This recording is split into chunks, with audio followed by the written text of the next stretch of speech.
அன்பிற்குரிய சகோதர சகோதரிகளே,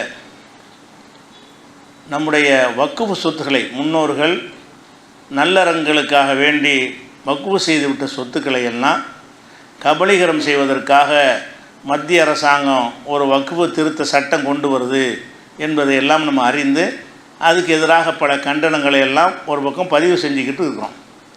ஆனால் இந்த வக்குஃபு சட்டத்துக்கு எதிராக குரல் கொடுக்கக்கூடியவர்கள், அந்த சட்டம் வேணான்னு சொல்லக்கூடியவர்கள், இந்த வக்குஃபு வாரியத்தை நடத்தக்கூடியவர்களும் அதனுடைய பொறுப்பில் உள்ளவர்களும் அதற்கு ஏற்றவாறு நடக்கிறாங்களா என்பதற்கு எடுத்துக்காட்டாகத்தான் நெல்லையில் நடந்த ஒரு முன்னாள் காவல்துறை அதிகாரியுடைய படுகொலை. முன்னாள் காவல்துறை அதிகாரியாக இருக்கிறார்.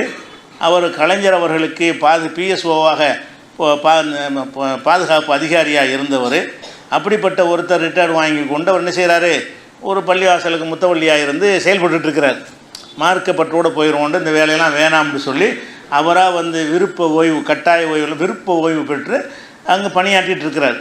அவர் இருக்கிற அந்த பள்ளிக்கு சொந்தமான வக்ஃபு இடங்கள்லாம் இருக்குது. அதை ஒருத்தன் ஆக்கிரமிக்க வர்றான். அதை எதிர்த்து இவர் போராடுறார். இப்படி போராடினா புகார் கொடுக்குறாரு, பலவிதமான முயற்சிகள் பண்ணுறாரு.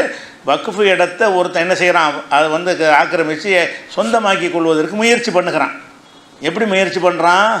ஆளுங்கட்சியை சேர்ந்தவருடைய தயவோடையும் காவல்துறை அதிகாரியுடைய தயவோடையும் இவருக்கு பலவிதமான நெருக்கடிகள் கொடுக்கப்படுகிறது. அப்போ இந்த நேரத்தில் ஒரு வக்ஃபு சட்டத்தில் கொள்ளையடிக்க பார்க்குறாங்கன்னு கதறீங்கள, வக்ஃபுல் அக்கறை உள்ளவர்களாக இருந்தால் நீங்கள் என்ன செஞ்சுருக்கணும்?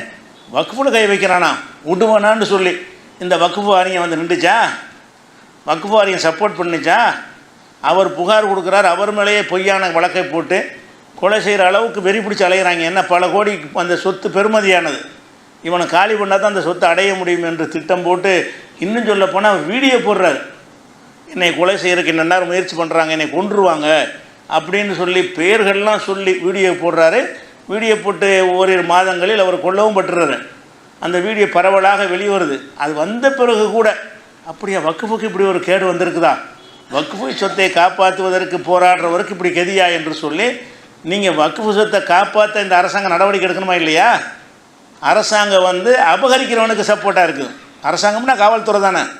அரசாங்கம் அபகரிக்கிறவனுக்கு சப்போர்ட்டாக இருக்கிறது. வக்ஃபு வாரிய தலைவர் என்ன செய்கிறாரு, செத்த பிறகு அவரோட நிற்பாகலாம். உசுரோடு இருக்கும்போது நிற்கலை, கொல்லப்பட்ட பிறகு அவர் என்ன செய்கிறாரு, நாங்கள் அவர் பக்கம் நிற்போம். இது ஜனாசாவோட நின்று என்னத்துக்காக போகுதுன்னு.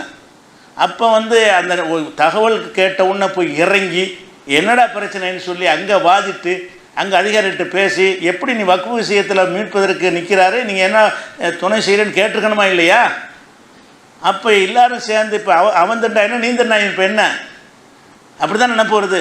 வக்ஃபு சொத்தை காப்பாற்றுறதுக்காக வேண்டி பார்லிமெண்ட்டில் கத்துறேங்கிறீங்க, அது மாதிரி வக்ஃபு சொத்தை காப்பாற்ற திருத்தத்தை விடுவோமான்னு கையெழுத்து வெட்ட நடத்துகிறீங்க. அப்போ நீங்கள் கிளவாங்களாமா, நீங்கள் சுரண்டி கொள்ளலாமா வக்ஃபை?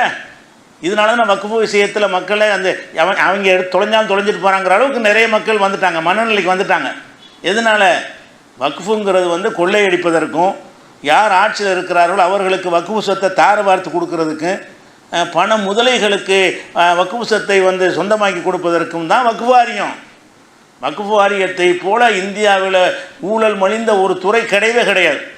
ஊழல் ஊழல் ஊழல்னு அவ்வளோ ஊழல் உள்ள எத்தனாயிரம் கோடிகளை இவங்க தாரவாத்து கொடுத்துருக்குறாங்க. வக்ஃபுங்கிற பேரில் பல்லாயிரம் கோடி ரூபாய்கள் என்ன செய்கிறது. ஏன்னா எந்த வாரியம் வச்சாலும் ஒரு மாநில அரசாங்க கீழே தான் இருப்பாங்க.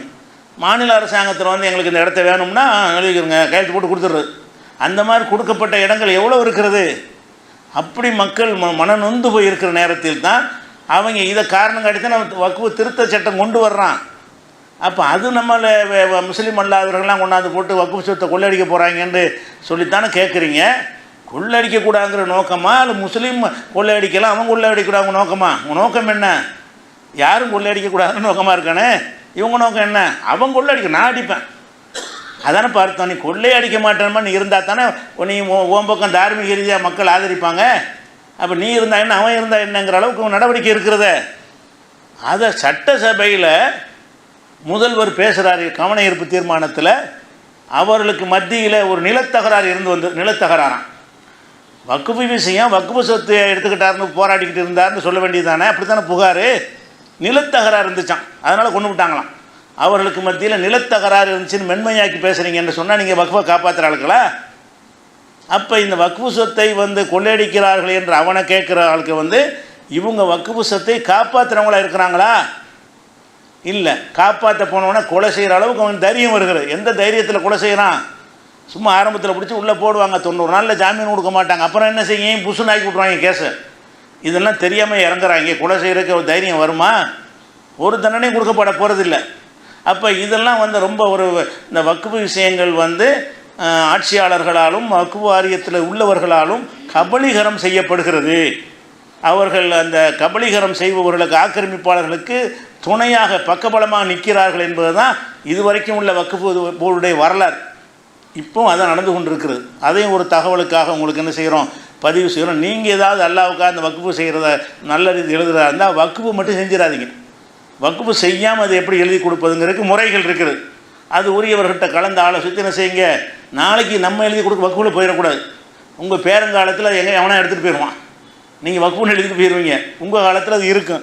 உங்கள் மகங்காலத்தில், உங்கள் பேரங்காலத்தில் என்ன செஞ்சிடறேன், அதை எவனோ கபடி எறிஞ்சு ஏன்னா வக்ஃபு போர்ட்டில் போயிடுச்சுல, அவங்க வைக்கிறதான் சட்டம். அதை எழுதி மட்டும் கொடுத்துடாதீங்க.